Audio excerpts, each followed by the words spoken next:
క్రీస్తును నమ్మిన నీవు ఏం నేర్చుకున్నావు? భూమి మీద ఏం నేర్చుకోవాలి? మనము ఏం నేర్చుకోవాలంటే మనం ఏం నేర్చుకునేది ఉందా? క్రీస్తును నమ్మిన మనము ఈ భూమి మీద నేర్చుకోవాల్సినట్టు ఏమైనా ఉన్నాయా? నేను చాలా ఉన్నాయి. అందులో ఒకదాని గురించి మనం మాట్లాడుతున్నాం. ఫిలిప్పులకు రాసిన పత్రిక 4వ అధ్యాయము 11-12 వచనాల్లో ఉన్న వాక్య భాగాన్ని మనం చూద్దాం. అపోస్తలుడైన పౌలు గారు ఫిలిప్పీ సంఘానికి రాస్తూ, మరి ఆయన భూమి మీద బతికిన దినాల్లో, ప్రభు నమ్మినటువంటి పౌలు గారు భూమి మీద బ్రతికిన దినాల్లో ఎలా ఉండడం నేర్చుకున్నాడో తను తెలుపుతున్నాడు. 4వ అధ్యాయం 11-12 వచనంలో చూడండి, 10 నుంచి చదువుదాము. నన్ను గూర్చి మీరు నాలుగు మరల యోచన చేయసాగిద్రని ప్రభునందు మిగిలి సంతోషించుకుని ఆ విషయంలో మీరు యోచన చేసి ఉండేది కానీ తగిన సమయం దొరకకపోయింది. 11వ వచనం, నాకు పొదవ కలిగి ఉన్నందున నేను ఇలాగూ చెప్పట్లేదు. నేను ఏ స్థితిలో ఉన్నానో ఆ స్థితిలో సంతృప్తి కలిగి ఉండ నేర్చుకుని ఉన్నాను అని పౌలు గారు, ప్రభువు నమ్మినటువంటి పౌలు గారు ఈ భూమి మీద ఎలా ఉండడం నేర్చుకున్నాడు?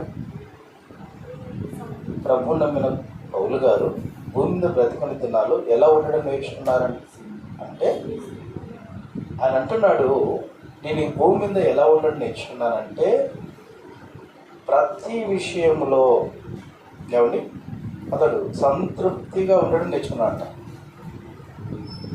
ఎట్లా ఉండాలనుకున్నాడు? ఎట్లా ఉండడం నేర్చుకోలేదా? సంతృప్తిగా ఉండడం నేర్చుకున్నాడు. ఇక్కడ అంటున్నాడు, నేను ఏ స్థితిలో ఉన్నాను అంటే ప్రతి విషయంలో నేను ఏ స్థితిలో ఉన్నాను ఆ స్థితిలో సంతృప్తిగా ఉండడము నేను నేర్చుకున్నాను. అంటే ప్రభునందు ఉన్న ఇతను అంతకుముందు అతనిలో ఏం లేదు? సంతృప్తి లేదు. పౌలు గారి జీవితంలో ప్రభువుని కలిగి ఉన్నప్పుడు అతనిలో ఏం లేదు? సంతృప్తి లేదు. సంతృప్తికరమైన జీవితం అతను కలిగి లేడు. ప్రభువులో లేనప్పుడు అతనికి అధికారం ఉంది. ప్రభువులో లేనప్పుడు పౌలు గారికి ఏముంది? అధికారము ఉంది.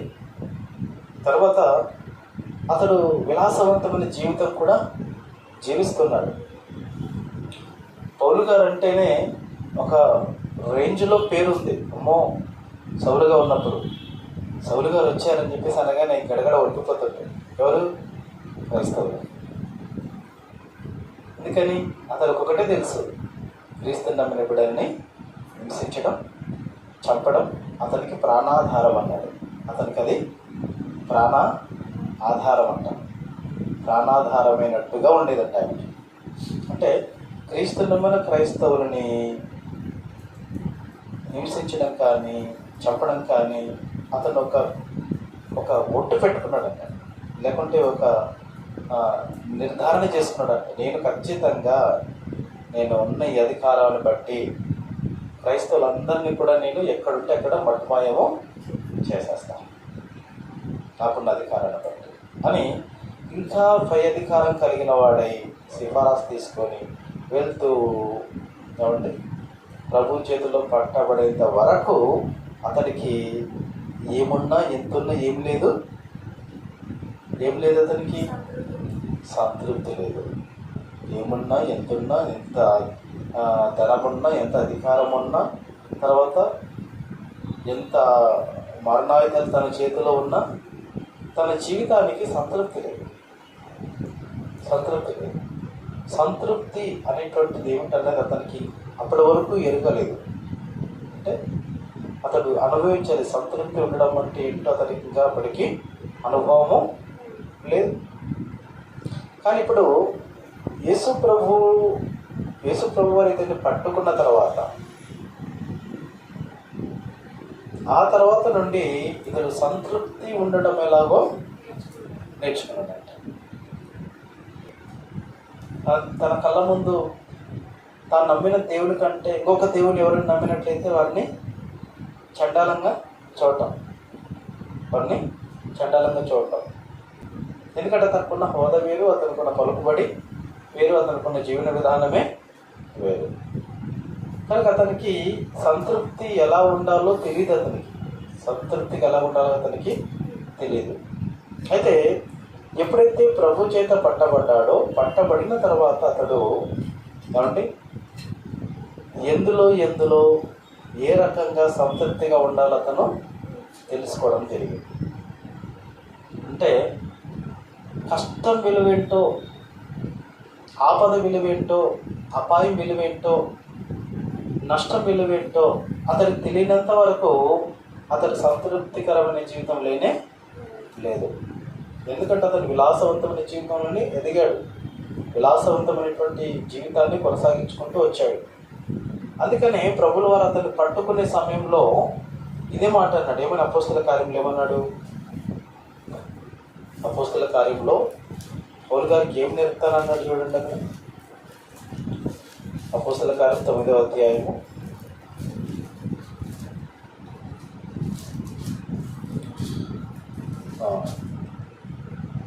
13వ వచనం నుంచి చూద్దాం. 9:13. అందుకననీయ ప్రభువా, ఈ మనుషుడు యెరూషలేములో నీ పరిశుద్ధులకు ఎంతో కీడు చేసి ఉన్నాడని అతని గూర్చి అనేకుల వలన వింటిని. ఇక్కడను నీ నామమును బట్టి ప్రార్థన చేయు వారిని అందరినీ బంధించడానికి అతడు ప్రధాన యాజకులు ఉన్న అధికారం పొంది ఉన్నాడని ఉత్తరం ఇచ్చాడు. అప్పుడు ప్రభు వారు అంటున్నాడు, అందుకు ప్రభువు నీవు వెళ్ళుము, అన్ని జనుల ఎదుటను, రాజుల ఎదుటను, ఇశ్రాయేలు ఎదుటను నా నామము భరించుటకు ఇతడు నేను ఏర్పరచుకుని సాధనమై ఉన్నాడు. ఇతడు నా నామము కొరకు ఎన్ని ఆశీర్వాదాలు అనుభవింపవలేనో. ఆశీర్వాదాలు కాదన్నా, శ్రమలంట, అవమానాలంట, దుఃఖమంట, బాధంట, ఆకలంట, తప్పికంట. ఇతడు ఇప్పటి వరకు క్రీస్తు నామాన్ని స్మరిస్తున్న వారిని ఎందరినీ ఎన్ని రకాలుగా అయితే హింసిస్తూ, బాధపరుస్తూ, వేధిస్తూ, కొడుతూ, తిడుతూ, చంపుతూ వచ్చాడో ఇతనికి నేను చూపిస్తాను అన్నాడు. ఏమంటున్నాడు ఇక్కడ? ఇతడు నేను ఏర్పరచుకున్న సాధనమై ఉన్నాడు. ఇతడు నా నామము కొరకు ఎన్ని శ్రమలు అనుభవింపవలనో నేను ఇతనికి చూపుదునని అతనితో చెప్పాను. అంటే ఇప్పుడు యేసుక్రీస్తు వారి చేత పౌలు గారు పట్టబడిన కారణం దేనికి? మనం ఎందుకు పట్టబడ్డాము? ఆశీర్వాదం పొందపడానికి. అంతేనా? మనం ఎందుకు పట్టబడ్డాము ప్రభు చేత? అవమానం పాలవడానికే. అంతేనా? బంధువులందరూ మనల్ని ఏమంటున్నారు? కదా ఎవరో పిల్లల దేవుడు అనుకున్నారు కదా మీరు అనే కదా అంటున్నారు. అంతేనా? శ్రమలు, బాధలు, అవమానాలు, నిందలు, కష్టాలు. మీ పక్షులకు మా కాడికి రావద్దండి, మా పక్షులకు మీ కాడికి రావు. మీ ఇంటికి వచ్చి భోజనం మాకు ఎక్కడో ఉంటుంది. ఏదైనా ఫంక్షన్ తీసుకురావాలంటే ఇబ్బందికరంగా ఉంటుంది అంటుంటారు కదా. అవునా? పౌలు గారు కూడా ఇష్టనే అనుకునేవాడంట. అందరు క్రీస్తు నమ్మిన వారంటే ఏంటి క్రీస్తు నమ్మినటువంటి వారు, వీరిని చూస్తుంటే నాకు ఏమనిపిస్తుంది అంటున్నాడు పౌలు గారు. సౌలుగా ఉన్నప్పుడు కొట్టాలనిపిస్తుంది, తిట్టాలనిపిస్తుంది, చంపాలనిపిస్తుంది అని చెప్పేసి అని కరడు కట్టుకొని, పనిగా కరడు కట్టుకొని, అధికారం తీసుకొని ఎక్కడ క్రైస్తవులు ఉంటే అక్కడ ఏమండి నడుపులు వ్యాధి వచ్చినప్పుడు ఏం చేసేవారు? దాన్ని అంతమొందించడానికి ఎలాగైతే ప్రాకులాడేవారో ఏమండి అలాగే క్రీస్తు నమ్మినటువంటి వారిని అంతమొందించడానికి కంకణం కట్టుకొని అధికారం తీసుకొని వెళ్తూ ఉన్నాడట.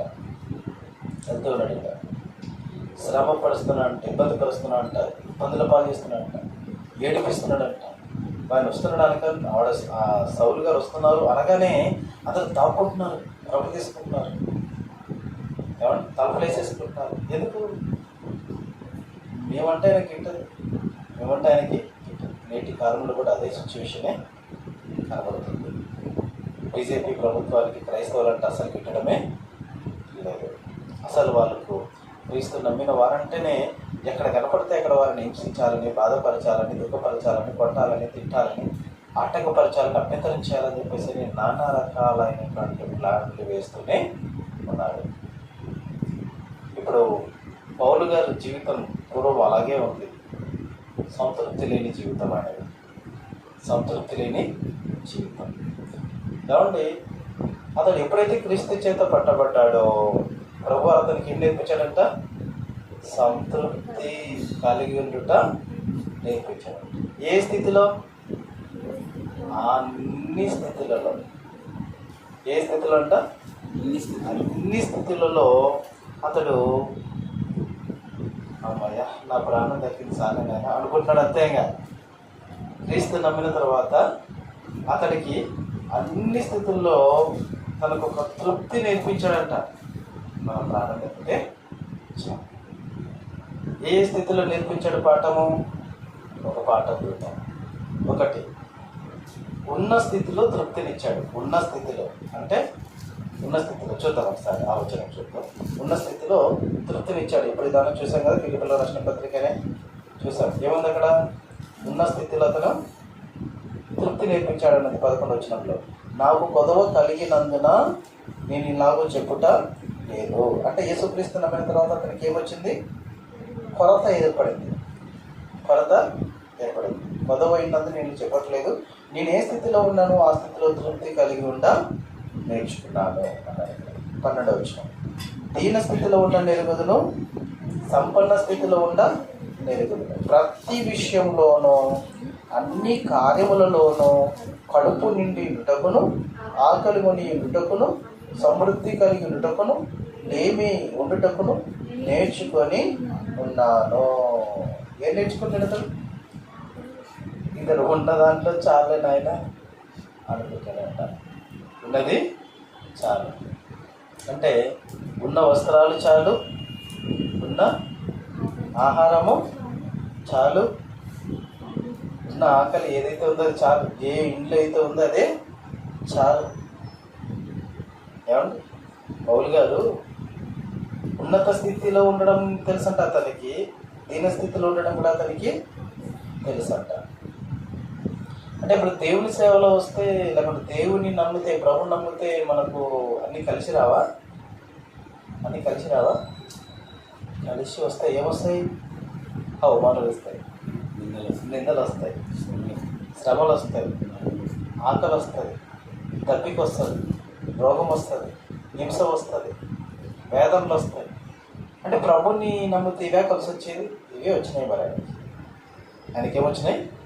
ఇవే వచ్చినాయి. లేకపోయినా దేవుడు మనకి అని అనాల మామూలుగా అయితే, అంతేనా? కానీ ఇతడు దేని కొరకు వాటన్నిటిని అనుభవించడానికి ఇష్టపడ్డాడు? దేవునితో ఉండుట గొప్ప భాగ్యమని ఎంచుకున్నాడు. ప్రభుతో ఉండుట గొప్ప భాగ్యమని ఎంచుకొని ఉన్న స్థితిని బట్టి, ఇదిగో పౌలు నువ్వు నా దగ్గరికి రావాలంటే, మరి నువ్వు నా దగ్గరికి రావాలంటే అన్ని శ్రమలు అనుభవించాల్సమా? నా నామం భరించడానికి నువ్వు నేను ఏర్పాటు చేసుకున్న సాధనమై ఉన్నావు. నా నామం పేరిట నువ్వు అవమానం పొందుకోవాలి. ఓకేనా? పొందుకుంటాను. నిందలు ఓకే, కష్టాలు ఓకే, నష్టాలు ఓకే, ఇరుకులు ఓకే, ఇబ్బందులు ఓకే, వ్యాధులు ఓకే, బాధలు ఓకే, పడతారు ఓకే, తిడతారు ఓకే, చంపడానికి కూడా ప్రయత్నిస్తారు, నో ప్రాబ్లం. దేనికోసం ఇవన్నీ భరించాలి? ప్రభు నామ ఘనత కొరకు, ప్రభు కొరకు మాత్రమే వీటన్నింటినీ భరించుటకు ఇతను నేర్చుకుంటున్నాడంట. ఇతను అనుభవించాడా? ఇంతకు ఇట్లాంటివన్నీ అనుభవించాడు లేదా? చూద్దాం. తిమోతికి రాసినటువంటి మొదటి పత్రిక, తిమోతి గారికి రాసిన మొదటి పత్రిక 6వ అధ్యాయము 7వ వచనం. తిమోతి గారికి రాసిన మొదటి పత్రిక 6వ అధ్యాయం 7వ వచనం. చూడండి, 7వ వచనంలో, మనం ఈ లోకములోనికి ఏమీ తేలేదు, దీనిలో నుండి ఏమీ తీసుకొని చేసుకోలేము కాగా అన్న వస్త్రములు గలవారమై ఉండి వాటితో తృప్తి పొంది ఉందము అంటున్నాడు. అంటే పౌలు గారికి ఇప్పుడు ఏమొచ్చేసింది? తృప్తి ఎలా ఉండాలో, సంతృప్తిగా ఉండడం ఎలాగో నేర్చుకున్నాడు. ఇప్పుడు ఏమేమి లేవు వెనక్కి? ఏమీ లేదు. ఏ దినానికి ఏది ఉంటే ఆ దినానికి ఏది ఉంటే అదే చాలు అనుకుంటున్నాడు. అంటే ఆ దినానికి ఏముంటే అదే నాకు చాలు. ఈ పుట్టకు నాకు ఈ ఆహారం ఉందా? చాలే ప్రభా, నాకు ఈ ఆహారం, ఈ పొట్ట జానడు కోసం, జానడు పొట్ట కోసం ఈ ఆహారం ఉంటే చాలు. వాస్తవానికి ఆహారం కోసము గొడవ పడిన వారు ఉన్నారు లేరా? మస్తుగా ఉన్నారు. లేకుంటే ఎసురుకున్న వాళ్ళు ఉన్నారు. అవునా? గొడవలు పడినవారు పాపం చాలా మంది ఉన్నారు. ఇతడు అంటున్నాడు, వస్త్రాల కోసం గొడవ పడినవారు ఉన్నారు లేరా? వస్త్రాల కోసం ఖచ్చితంగా గొడవ పడేవారు ఉన్నారు. వస్త్రాల కోసం గొడవ పడి ఉన్నవారు ఉన్నారు, ఆహారం కోసం గొడవ పడినవారు ఉన్నారు కదా, నివాసం కోసం గొడవ పడినవారు ఉన్నారు, అంటే నీడ ఉండడం కోసం. అయితే తనట అన్న వస్త్రములతో నేను ఈ లోకంలో నుంచి వచ్చేటప్పుడు ఏం తీసుకురాలేదు కదా. నేను వచ్చేటప్పుడు ఏమన్నా అక్కడ ఏమీ తీసుకొని రాలేదు.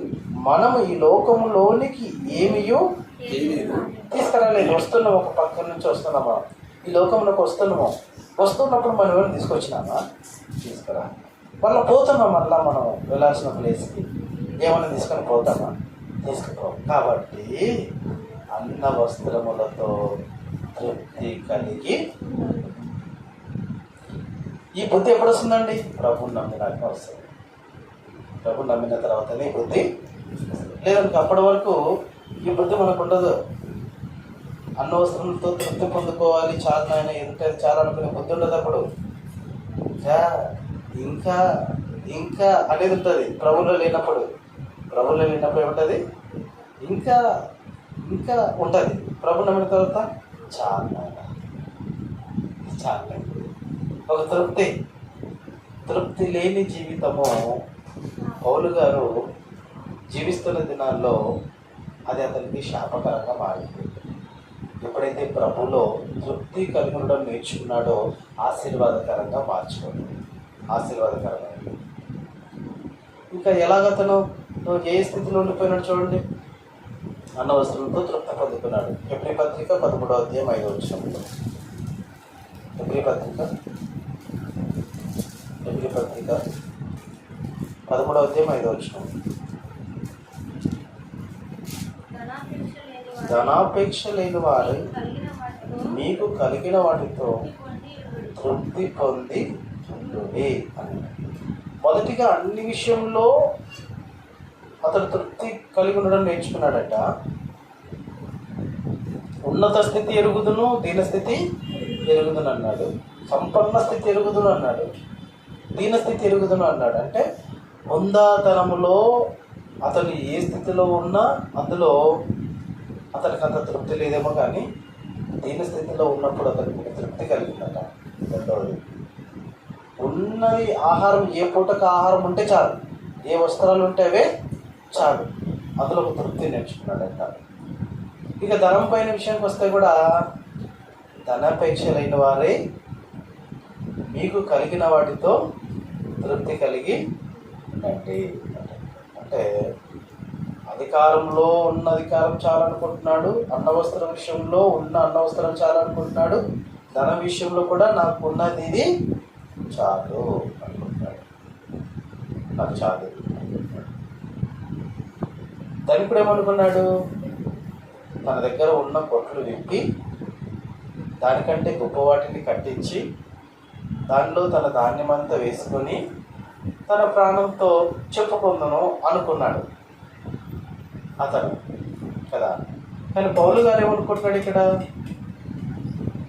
ధనాపేక్ష లేనివాడై తన కలిగిన దాంతో తృప్తి కలిగి ఉంటే చాలు అనుకుంటున్నాడు. అంటే అతనికి ఏ పూటకి ఏముంటే అది చాలు, తన దగ్గర ఖర్చు పెట్టుకోవడానికి ఎంత ఉంటే అంత చాలు, నేను ఏ హోదాలో ఉంటే అదే చాలు అనుకుంటూ నేర్చుకుంటున్నాడు అతను. లూకాసు వార్త 3వ అధ్యాయం 14వ వచనంలో లూకాసు వార్త 3వ అధ్యాయము 14 వచనం. లూకాసు వార్త 3:14లో సైనికులను మేమేమి చేయవలనని అతను అడిగారు. అందుకు అతడు ఎవరిని బాధ పెట్టకయు ఎవరి మీదను అపనింద వేయకయు మీ జీతములతో తృప్తి పొందియుడని వారితో చెప్పారు. అంటే ఇక్కడ ధనాపేక్ష అనేటువంటి విషయానికి వస్తే దానిపైన ఆశ లేకుండా ఉన్నదంతా తృప్తి పొందుకోండి అని చెప్పాడు కదా. అంటే ఇప్పుడు మనకి ఎంత జీతము కూలి నియమించుంటారు కదా పనికి, అది చాలా అనుకోవాలంట. ఎంత జీతం ఉంటే అంతే చాలా అనుకోవాలంట. ఏమంటే ఎంత దేవుడు వ్యాపారం ఇస్తే అంతే చాలా అనుకోవాలంట. అయితే ఇక్కడ ఇతను ఈ సైనికులు అడుగుతున్నారు ఏమని, మేమేం చేయాలి అంటే నీకు ఒక జీతం నియమించబడింది కదా, ఆ జీతంతో తృప్తిగా ఉండండి. నా కొడుకు చదువు చదివిస్తున్నాను, మా కూతుర్లకు పెళ్లి చేయాలి, నాకు వచ్చే జీతం బాడకి సరిపోవు, కాబట్టి నేనేం చేయాలి? ఇప్పుడు ఏం చేయాలి? వాళ్ళ కింద చేతులు పెట్టాలి. అంటే అర్థం ఏంటి? ఉన్న జీతం సరిపోదు కాబట్టి లంచం తీసుకోవాలి. న్యాయబద్ధమైన వ్యాపారం సరిపోదు కాబట్టి అన్యాయమైన రేటుకు నేను సరుకులు ఉన్న కూలి సరిపోదు కనుక కొన్ని సరుకులు దాపెట్టి అమ్ముకోవాలి. అవి మిగులుతాయో మనకు? మిగిలినవి. ఎట్లా అయిపోతాయో తెలియదు, ఎట్లా అవుతుందో మనకు తెలియదు. అన్యాయమైన సొమ్ము, అన్యాయమైనటువంటి జీతము, అన్యాయమైన కూలి ఏది కూడా మనకు సొంతం కానే. ఒక పాల వ్యాపారస్తుడు పాల వ్యాపారం చేస్తున్నాడట. పాల వ్యాపారంలో లాభాలు ఉంటాయా? పాల వ్యాపారంలో బ్రహ్మాండం ఉంటాయా? బ్రహ్మాండం ఉంటాయా? పాల వ్యాపారం చేస్తున్నాడు అతను. రోజు బర్రెలు పాలు పిండుతున్నారు. ఇంటింటికి వెళ్ళి నీళ్ళు పాలు వేస్తున్నాడు. నీళ్ళు వేస్తున్నాడు. నీళ్ళు వేస్తున్నాడు. పాలు పిండుతున్నాడు. పాలు పిండి ఇంటింటికి ఏ పాలు వేస్తున్నాడు? నీళ్ళ పాలు వేస్తున్నాడు. బాగా సంపాదించాడు. సంపాదించి అతని దగ్గర మంచి వ్యాపారవేత్త అయినాడంట. మంచి వ్యాపారవేత్త అయి అతడు కొన్ని వజ్రాలు సంపాదించుకొని ఇతర దేశానికి వెళ్ళి మరింత గొప్ప వ్యాపారం చేయాలని చెప్పేసి అని వజ్రాలు తన దగ్గర పెట్టుకొని ఓడ ప్రయాణం చేస్తున్నాడు. చేస్తూ ఉంటే అతడు పడుకున్నప్పుడు పడుకున్న తల కింద వజ్రాలు ఉన్నాయి కదా, వజ్రాలు మూట పెట్టుకొని పడుకున్నాడు. మనం కూడా బ్యాగులు పెట్టుకొని తల కింద పెట్టుకొని పడుకుంటాం కదా, అట్లా అతను తలగడగా ఆ వజ్రాల మూట పెట్టుకొని పడుకున్నాడు. కోత ఎక్కడి నుంచి వచ్చిందో తెలియదు కానీ ఆ ఓడలో కోతున్నదంట. వచ్చి ఇతను వజ్రాల మూట చూసి అందులో ఏముందనుకుందో ఏమవుతుంది, అది లాక్కొని వెళ్ళిపోయిందంట. లాక్కొని అది పరుగులు ఎడుతుంటే ఇతరులు దాన్ని వెంట పరుగులు ఎడుతున్నాడు కానీ అది దొరుకుతుందా? దొరకదు. అది తీరా ఆ ఓడ పైన కర్ర ఉంటుంది కదా, తెరచాప అంటారు కదా, తెరచాప పైన కూర్చుంటే వీడికి కిందండి ఆ మూటే పరాయంటుంటే అది అందులో ఏముందని చెప్పేసి అని తెలిసి చూస్తే దాంట్లో ఏమున్నాయి వజ్రాలు అనే సంగతి ఆ వ్యాపారవేత్తకి తెలుసు కానీ కోతికి తెలుసు? కోతికి ఏమీ తెలియదు కదా. కాబట్టి అది ఓపెన్ చేసిన తర్వాత అయ్యో బాబు ఇది ఎక్కడ మూట నీళ్ళలో వారేస్తుందని చెప్పేసి అనుకుంటాడు. కానీ ఇతడేమో భారీ ఏంటంటే ఆ కోతి అందులో చేపెట్టి ఒక వజ్రం తీసి అతను ముఖాన్ని పడుతున్నాడు. అమ్మాయి ఇట్లా వాడిస్తే మంచిది కదా అనుకున్నాడు. ఒక వజ్రం ఆయన ముఖాన్ని వాడిసిందట. అమ్మాయి బాగా దొరికింది అనుకున్నాడు. మళ్ళీ చేపెట్టింది. మళ్ళీ చేసి మరొకటి నీళ్ళు వేసిందంట. ఒక వజ్రము నీళ్ళలో మరొకటి తీసింది. అందులో వేసింది నాకే అంటే మరొకటి వేసింది ముఖాన్ని. మరొకటి తీసింది మరొకటి నీళ్ళు వేస్తుందంట. మరొకటి ముఖాన్ని వేస్తుందంట. మరొకటి నీళ్ళు వస్తుందంట. చూసేటోళ్ళందరూ వరి వరి వరి వీళ్ళు వజ్రాలన్నీ నీళ్ళబాలు అవుతున్నాయి కదా అని చెప్పేసి అని అనుకుంటున్నాడు. మొత్తానికి అయిపోయిన సబ్సిడీ అంటే ఇప్పుడు సగం ఈయనకు వచ్చినాయి, సగము నీళ్ళకి వెళ్ళిపోయింది. అప్పుడు దీన్ని పట్టుకుంటుంది సంపాదన దీన్ని అని చెప్పేసి అనుకున్నట్టు ఓడనుకుంటుంది. వ్యాపారవేత్త తను సంపాదించినంత వజ్రాలని నీళ్ళపాలు చేసి పట్టుకున్నట్టే దాన్ని ఏం చేయకండి. ఇతను వ్యాపారవేత్త అంటున్నాడు ఏమని, దాన్ని ఏమి అనకండి, అది నా జీవితంలో న్యాయమే చేసింది అన్నమాట. ఏం చేసిందయ్యా అంటే, నేను ఒక పాల వ్యాపారవేత్తను, అయితే నేను అమ్మే ప్రతి పాలల్లో సగం పాలు సగము నీళ్ళు, సగం పాలు సగం నీళ్ళతో సంపాదించినటువంటి వజ్రాలు ఉన్నాయి కదా, ఈ వజ్రాలు సంపాదించాను. అది కరెక్టే, న్యాయం చేసింది నాకు. ఇప్పుడు ఏంటిది, సగం నీళ్ళు సగం నీళ్ళు కదా, కాబట్టి నీళ్ళపాలు చేసింది, నాకి నా పాలు చేసింది, న్యాయమే జరిగింది అనుకున్నట్టు. చూసారు అంటే న్యాయం ఎప్పుడు కూడా విడిచిపెడుతుందా? అస్సలు విడిచిపెట్టదు. అన్యాయంగా సంపాదించాలనుకుంటే అది అన్యాయం అయిపోతే తప్ప దానివల్ల మనిషికి ప్రశాంతత ఉండదు తప్ప, ప్రశాంతత ఉండనే ఉండదు, నెమ్మది ఉండదు. కానీ న్యాయంగా సంపాదించిందే మనకు మిగులుబాటు. అది ఎప్పుడు తెలుస్తుంది మనకు న్యాయంగా సంపాదించాలని? ప్రభుని నమ్మిన తర్వాతనే తెలుస్తుంది.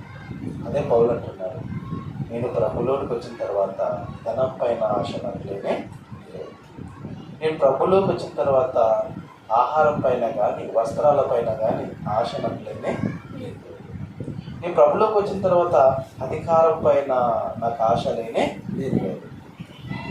నాకు ఉన్న అధికారం చాలనుకున్నాను, ఉన్న ఆహారం వస్త్రం చాలనుకున్నాను, ఉన్న ధనము చాలనుకున్నాను. నా జీవితంలో నేను ఏమైతే కలిగి ఉన్నానో దాంతో నేను తృప్తి కలిగి ఉండటం నేను నేర్చుకున్నాను. మనం ఏం నేర్చుకున్నాం? పౌలు గారు ప్రభు నమ్మిన తర్వాత భూమి మీద తృప్తిగా ఉండడం నేర్చుకున్నాడంట. ఉన్నదాంతో తృప్తిగా ఉండడం అయినా నేర్చుకున్నాం. మనం ఏం నేర్చుకున్నాము? ఏం నేర్చుకున్నాం? మనం ఎన్నో నేర్చుకున్నాం. ఇది కూడా పనికి రాకుండా పోతుంది, అవునా? అయితే పౌలు గారు అంటున్నాడు, నేను నేర్చుకున్నవన్నీ నా జీవిత ఆచరణలో నిలబెట్టుకున్నాను.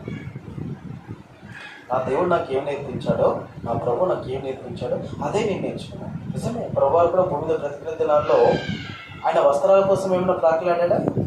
ఆహారం కోసం ఏమైనా ప్రాకులాడా? అధికారం కోసం ఏమైనా ప్రాకులాడా? ధనం కోసం ఏమైనా ప్రాకులాడా? ఇవేమి లేవండి. ఉన్నదాంతో తృప్తిగా ఉంటున్నాడు. శిష్యులు కూడా అదే ప్రార్థన అయిపోయాడు, ఏమని? అనుదిన ఆహారం మీరు మాకు దయచేయి అని మీరు ప్రార్థించారు అన్నారు. అలాంటి కాలంలో ఉన్న సిచ్యువేషన్ అది వాళ్ళకు ఏ పూటకు ఆహారం వాళ్ళకు అవసరం ఉంది. 2 అంగీలు ఉంటే ఒక అంగి కోరికి ఇచ్చి అంటున్నాడు ప్రభు. ఇప్పుడు మన ఇంట్లో ఎన్ని అంగీలు ఉంటాయి? మస్తు ఉంటాయి కదా, ఒకరి గురి మనం. మన పరిస్థితి ఇట్లా ఉన్నా కూడా మనం ఏం చేస్తాం? మళ్ళా ఇంకా కావాలా, ఇంకా ఉన్న ఆహారం సరిపోదు, బయట నుంచి తెచ్చుకోవాలి. ఇంట్లో ఉన్న ఆహారము సరిపోదు, బయట నుంచి తెచ్చుకోవాలి. ఇది ఏమంటారు? తృప్తి లేని జీవితం. ఉన్న ఆహారం కాకుండా బయట ఆహారము, ఉన్న వస్త్రాలు కాకుండా ఇంకా బయట వస్త్రాలు కదా, ఉన్న ఆర్థిక స్తోమత కాకుండా, ఉన్న స్థితి కాకుండా ఇంకా కావాలి, ఇంకొకరిది కావాలి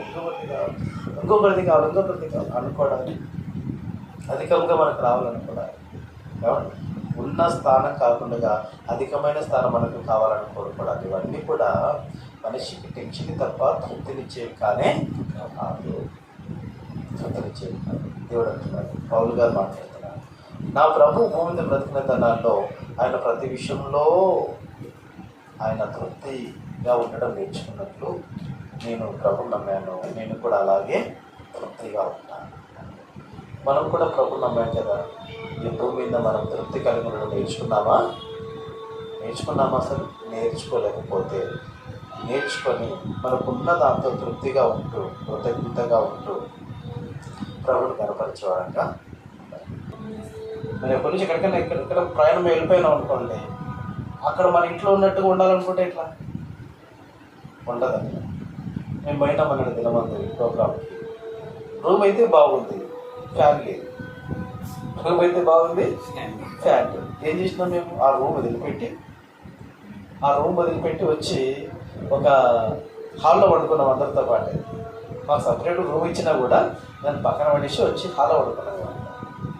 మరి ఆ రోజు మాకు ఆహారం ఏంటి? నైట్ తిన్నామంటే నార్మల్ పడుకున్నాను, అవునా? పడుకుంటే తినలేకపోయాను. కానీ అంతకుముందు మాకు దేవుడు ఏదో వచ్చింది, తృప్తిగా తిన్నాను. ఎక్కడికైనా వెళ్ళిపోయినప్పుడు మనం ఎట్లా వెళ్ళాలంట? ఆహారం విషయంలో నాకు ఒకసారి పల్లెటూరులో ఒక ఏమంటారు కవిత్వం చెప్పారు. ఆహారం విషయంలోనంట ఏదైనా ఊరికి వెళ్ళిపోతేనంట ఏం చెప్పుకోవాలంట, మన నోటికి పక్కనోడు వేరే ఊరికి వెళ్ళారు, ఆయన పక్కన ఊరికి వెళ్ళారంట. ఊరికి వెళ్ళిపోయిన తర్వాత వాళ్ళు పెట్టిన ఆహారం ముందు పెట్టింటే రుచి లేదు పచ్చి లేదంటే ఆహారం, అది రుచి లేదు పచ్చి లేదు. అతడు ఏమన్నా ఎట్టంటే తింటున్నావు, ఇది రుచి లేదు ఏం లేదు, ఎట్టి తినాలి, ఇది ఇట్టంటే స్టెచ్ పెట్టారు మన ముందంటే అప్పుడు ఇతను అన్నాడంటే అతనితో, రే మనం ఏ ఊరికైనా వెళ్ళినప్పుడు మన నోటికి ఇలా చెప్పుకోవాలరా అన్నాడంట. ఎట్లా చెప్పుకోవాలంటే కూర నార కూట్లేకు దార ఊరికే తిను నోరా ఇది మన ఊరా అని చెప్పుకోవాలరా అన్నాడంట. బాగుందా? మీకు ఏమైనా అర్థమైందా? కూర నార కూట్లేకు దార ఊరికే తిను నోరా ఇది మన ఊర అంటే మన ఊరు కానప్పుడు మన నోటికి కూర కావాలి నార కావాలి అనుకోవడం కాదు, ఊరికి నోరు మూసుకొని తిను కూట్లేదు అని అతను ఆ విధంగా చెప్పడం జరిగిందంట. ఎస్, మేము కూడా అంతే, మాకున్న దాంతో మేము తిన్నా వచ్చేసినాం, అంతేగాని మేము ఎవరిని ఏమనింది ఉన్న చోట పడుకున్నాం అందరితో పాటే. మాకు దేవుడి దేవలు ఉన్నదా ఉన్న చోట తృప్తినిచ్చాడు. అదే ప్రభువులు లేవనుకోండి, కనపడుతున్నాము మాకు ఇటంటే అలా పెడతారా, ఇటంటి స్థితి కల్పిస్తారా అనాలా మామూలుగా అయితే బయటలో అయితే. ఎందుకంటే ప్రభు నమ్మినాం అనుకో ఏమవుతుంది? అంత దీనత్వం వచ్చేస్తుంది. అంటే మన జీవితంలో మనం తృప్తిగా ఉండడం నేర్చుకోవాలి. ఏ విషయంలో? ప్రతి విషయంలో, ప్రతి స్థలంలోనూ, ఆహారపు విషయంలోనూ, వస్త్రముల విషయంలోనూ, ధనం విషయంలోనూ, ఏమండి, తర్వాత ఫెసిలిటీ విషయంలోనూ, ఏమున్నా ఏమి లేకపోయినా తృప్తిగా ఉండడము నేర్చుకుంటే అప్పుడు మన జీవితాల్లో దేవుడు కనపరచబడతాడు, ప్రభు కనపరచబడతాడు. తృప్తి లేదనుకోండి మన జీవితాల్లో ప్రభు నామము మౌనపరచబడదు. కనుక తృప్తి కలిగి ఉండడం నేర్చుకోలేదంటే నేర్చుకోవడానికి ప్రయత్నము చేయండి. వాక్యం కలిగించినట్టుగా ప్రార్థన చేస్తాం. దేవుని ప్రార్థన చేద్దాం.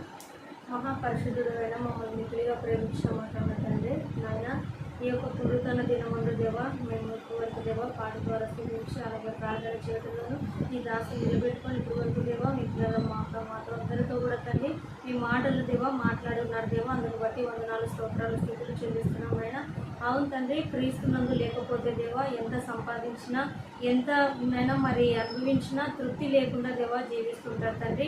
క్రీస్తునందు ఉన్నటువంటి మేము తృప్తి కలిగి నేర్చుకోవాలని ఈ దినమున్న దేవ మాకు మీరు నేర్పించారు దేవ. అవును తండ్రి, ఈ మాటలు విన్న ప్రతి బిడ్డ హృదయంలో ఫలింపచేయండి తండ్రి.